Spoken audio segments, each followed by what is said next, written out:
Buenos días, queridos YouTube videntes.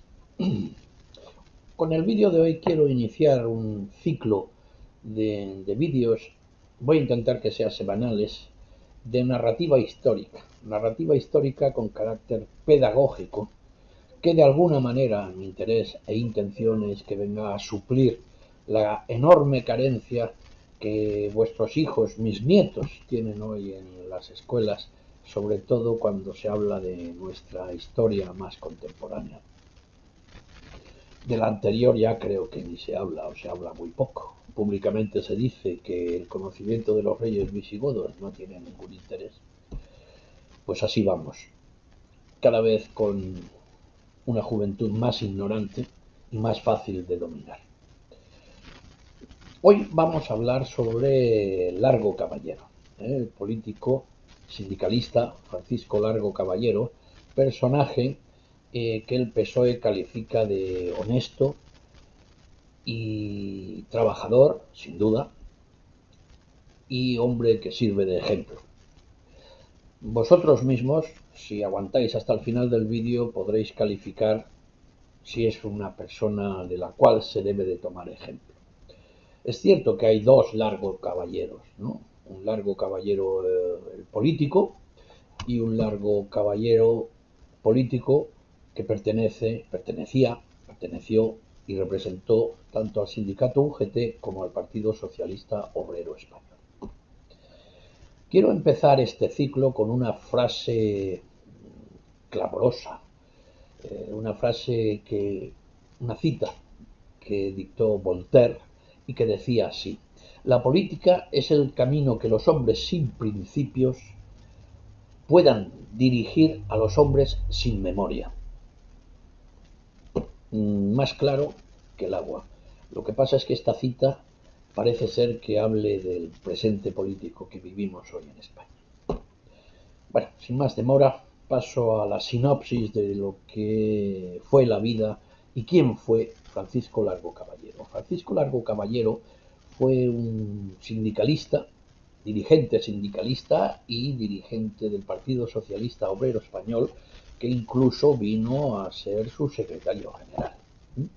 Tuvo una infancia muy difícil, tuvo un padre maltratador, una madre muy trabajadora, que intentó en todo momento pues sacar a su hijo, Francisco, adelante. Entonces era una época muy dura, más para una mujer que consiguió, por los maltratos de su marido, consiguió el divorcio. Pues fue difícil sacar a este chico adelante. No le pudo dar estudios, pero él sí era una persona muy trabajadora. Cogió el ejemplo de su madre y se especializó dentro del mundo obrero pues en los estucos. Pero paralelamente se introdujo dentro del sindicato UGT y se afilió también al Partido Socialista Obrero Español. Fueron pasando los años y como dirigente de UGT fue creciendo, fue ocupando puestos destacados en su jerarquía, la jerarquía del sindicato, y esto le llevó a convocar una huelga general revolucionaria en el año 1917. Insisto, huelga general revolucionaria, con lo que significa revolucionaria, la revolución. Fue tal, entre comillas, el éxito de la revolución de esta huelga que se terminó cuando fue sofocada finalmente por las fuerzas del orden público e incluso una intervención en según qué zonas por parte del ejército, con 71 personas fallecidas y cientos de heridos. La huelga fue convocada principalmente por UGT, apoyada por el PSOE y también el sindicato Confederación Nacional de Trabajadores, la CNT. El resultado, después de sofocar esta criminal huelga revolucionaria, no discuto los motivos de la huelga. La huelga puede ser que estuviera muy justificada. En la huelga, el manifiesto de los motivos por los cuales se convocaba la huelga era la carestía de la vida que llevaba a las colas del hambre, entre otras maldades, a las colas del hambre. Algo parecido, similar a lo que estamos viviendo hoy, pero lejos de aquel mundo globalizado que hoy vivimos. Entonces era un mundo mucho más independiente y la precariedad que vivían los ciudadanos, sobre todo la clase obrera, era realmente grave. Pero claro, una revolución en este sentido, que principalmente solo genera muertos en uno de los bandos, como no, en el obrero, pues se ha de comedir uno en el momento de convocarla. Largo Caballero, entre otros, la convocó y fue juzgado en un juicio sumarísimo de un consejo de guerra, que le encontraron culpable a él y a otros dirigentes sindicalistas y de partidos políticos, y fue sentenciado por el Consejo de Guerra a cadena perpetua. De alguna manera, la huelga general revolucionaria obligó a tomar medidas al rey, entonces Alfonso XIII, y al presidente del gobierno, que entonces era Eduardo Dato, pues se le cortó la cabeza. Se le cortó la cabeza, entre otras cosas, porque no hay que quitar su responsabilidad en la malvivencia que había entonces, ¿no? En la pobreza que había entonces y en las colas del hambre que había entonces. Eduardo Dato pertenecía al Partido Conservador. Alfonso XIII lo suplió por el Partido Liberal, que entonces estaba encabezado por Manuel García Prieto. En el mes de febrero del año 1918 se produjeron unas elecciones generales. El PSOE incluyó en sus listas a Largo Caballero y a todos los penados. Con lo cual, tras ser salieron electos todos estos presos y se produjo un indulto. Un indulto que no quiere decir que cumplieran su pena, todo lo contrario, no llegó ni a un año de cumplimiento de pena. Los juzgados hoy por sedición, no por rebelión, pues están condenados a unas penas bastante largas, pero todos sabemos y conocemos la voluntad de este gobierno social comunista de tramitar su indulto, cuestión que creo que se está llevando a cabo hoy en día. Bueno, como diputados electos ocuparon sus escaños. Fueron transcurriendo los años, Largo Caballero iba creciendo en su carrera política, ya dirigía personalmente como secretario general la UGT y como secretario general el PSOE. Aquí se llegó, se produjo entonces lo que se llama dictadura de Miguel Primo de Rivera. Yo no digo que sea una dictadura porque fue algo pactado con la monarquía, con Alfonso XIII. Entonces Alfonso XIII entendió que debía de poner al frente del gobierno un gobierno sí más estricto de lo que había ahora y coartar algunas de las libertades con las que había, intentando que esto redundara en beneficio de la sociedad. Si no, pues hubo cosas buenas y hubo cosas malas. Bueno, sea como fuere, el día 14 de abril del año 1931 se proclamó la Segunda República. Voy a obviar si la forma de cómo se proclamó y por qué se produjo este cambio de régimen después de unas elecciones municipales. Pero bueno, sea como fuere, se proclamó la Segunda República y Largo Caballero fue nombrado ministro de Trabajo. Como ministro de Trabajo, Largo Caballero, hay que reconocerle que hizo bien, hizo un buen trabajo.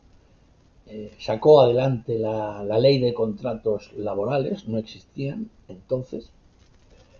Sacó adelante la jornada laboral semanal de 40 horas. Otra cosa es que se cumpliera, pero eso sucede hoy también. Hoy la jornada laboral es de 40 horas semanales, pero en muchos casos estas 40 horas semanales se transforman en 50, incluso en 60 horas semanales. Pero bueno, para entonces fue un gran triunfo y le reconozco, por supuesto, hay que reconocerle a Largo Caballero, en esa época, sacar adelante esta ley de trabajo. No olvidemos que el general Francisco Franco, en plena guerra civil, sacó adelante la paga extraordinaria de Navidad, luego posteriormente otras. Quiero decir que si bueno fue la ley de los contratos laborales y la jornada de 40 horas y todo esto, pues otros hoy muy criticados y tratados de criminales, pues también hicieron algo bueno, ¿no? Y he puesto un pequeño ejemplo que fue este de las pagas extraordinarias para los trabajadores, beneficiando a los trabajadores y perjudicando la economía de los empresarios. Me parece perfecto. Bien, fueron pasando los años, nos acercamos a 1900, estamos ya en 1936, nace un nuevo partido político de ideología de derechas, José Antonio Primo de Rivera, y su líder, José Antonio Primo de Rivera, es detenido porque, bueno, pues sus ideales no comulgaban con la República. Tanto es así que la historia reconoce que Largo Caballero fue el que, de alguna manera, sentenció a muerte cumplida la pena a José Antonio Primo de Rivera. Su enorme delito, pues no comulgar con la República y con los ideales republicanos.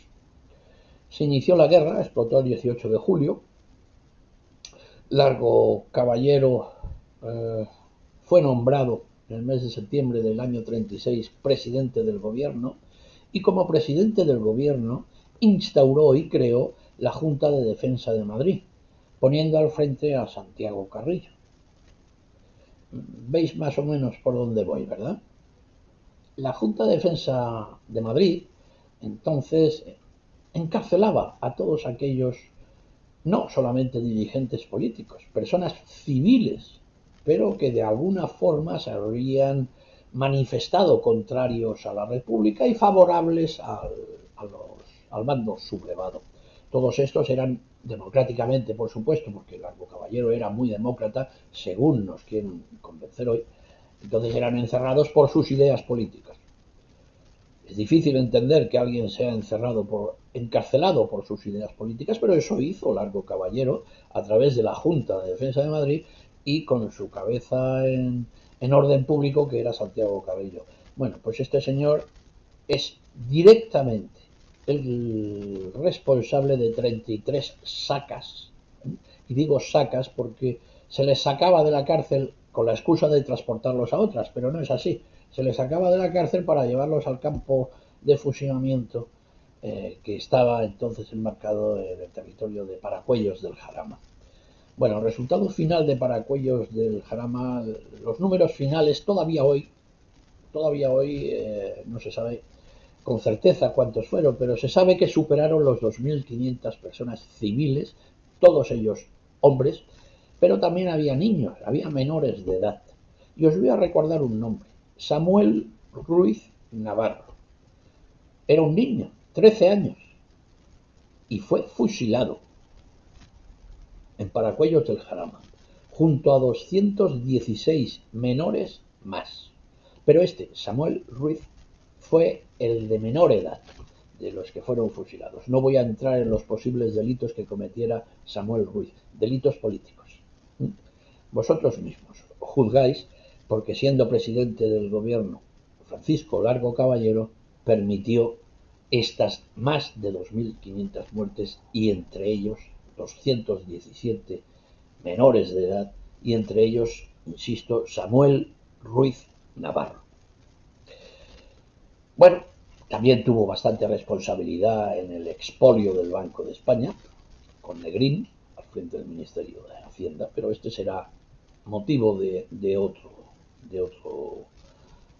ciclo.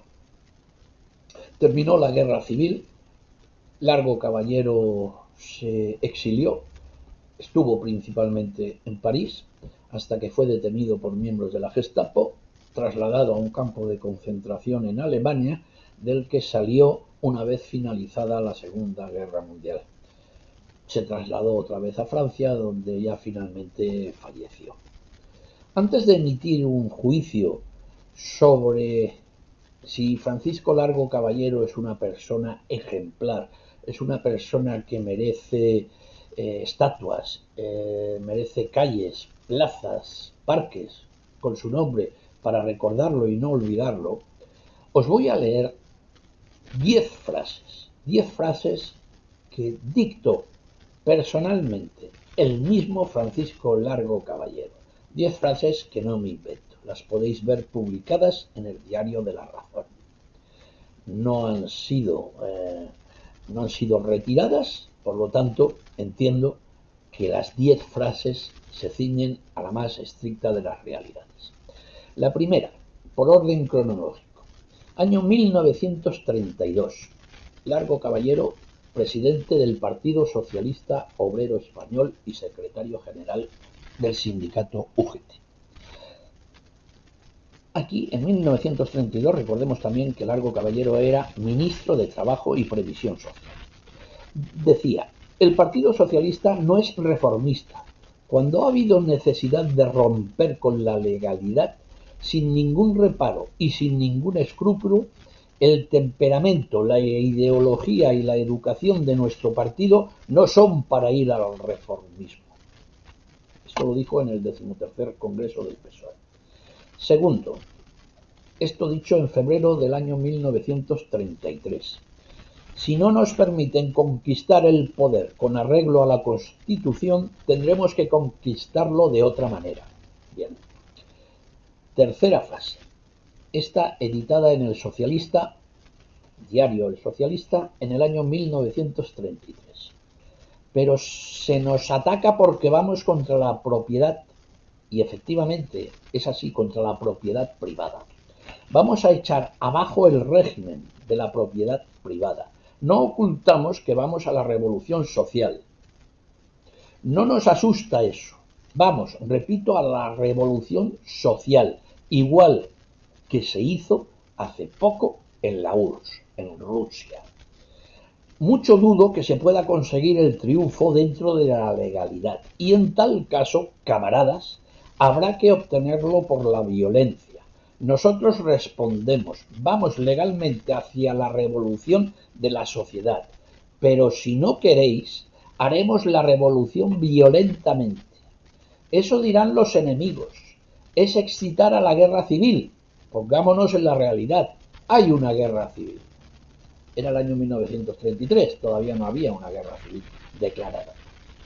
No nos ceguemos, camaradas, lo que pasa es que esta guerra no ha tomado aún los caracteres cruentos que por fortuna o desgracia tendrá inexorablemente que tomar.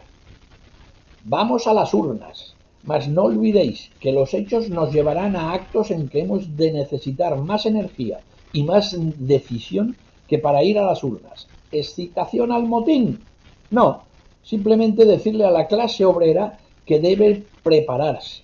Tenemos que luchar, como sea, hasta que en las torres y en los edificios oficiales ondee no la bandera tricolor de una república burguesa, sino la bandera roja de la revolución socialista. Cuarta frase. 1 de noviembre de 1933. Tenemos que recorrer un periodo de transición hasta el socialismo integral, y ese periodo es la dictadura del proletariado hacia la cual vamos. Quinta, dicha en el año 1934 en Ginebra. No creemos en la democracia como valor absoluto, tampoco creemos en la libertad. Ore. 20 de enero de 1936. La clase obrera debe adueñarse del poder político, convencida de que la democracia es incompatible con el socialismo. Y como el que tiene el poder no ha de entregarlo voluntariamente, por eso hay que ir a la revolución. Ole. Séptima frase, dicha el 20 de enero del año 1936 también. Quiero decirles a las derechas que, si triunfamos, colaboraremos con nuestros aliados, pero si triunfan las derechas, nuestra labor habrá de ser doble, colaborar con nuestros aliados dentro de la legalidad, pero tendremos que ir a la guerra civil declarada. Que no digan que nosotros decimos las cosas por decirlas, las realizamos. Octava, dicha en febrero del año 1936 y publicada en el diario El Liberal. La transformación total del país no se puede hacer echando simplemente papeletas en las urnas. Estamos hartos de ensayos de democracia. Que se implante en el país la nuestra. Bien. La novena, 10 de febrero de 1936, en el mismo cine, en el Europa. Si los socialistas son derrotados en las urnas, irán a la violencia, pues antes que el fascismo preferimos la anarquía y el caos. El fascismo, que eran ellos mismos, porque acusaban de fascistas al socialista Mussolini y acusaban de fascista al socialista Hitler. Y por último, la décima. Hay que apoderarse del poder político, pero la revolución se hace violentamente, luchando y no con discursos. Esto lo dijo en el Congreso de las Juventudes Socialistas. No me extiendo más. Siento haber crecido tanto en el tiempo. Vosotros sois los que tenéis que decidir si este personaje ha de ser recordado como un ejemplo del socialismo, dicho por los socialistas de hoy. Vosotros tenéis que decidir si este personaje merece estatuas, calles, plazas a su nombre. Gracias a todos por escucharme. Si estáis conformes, compartir este vídeo, suscribiros al canal y ¡arriba España!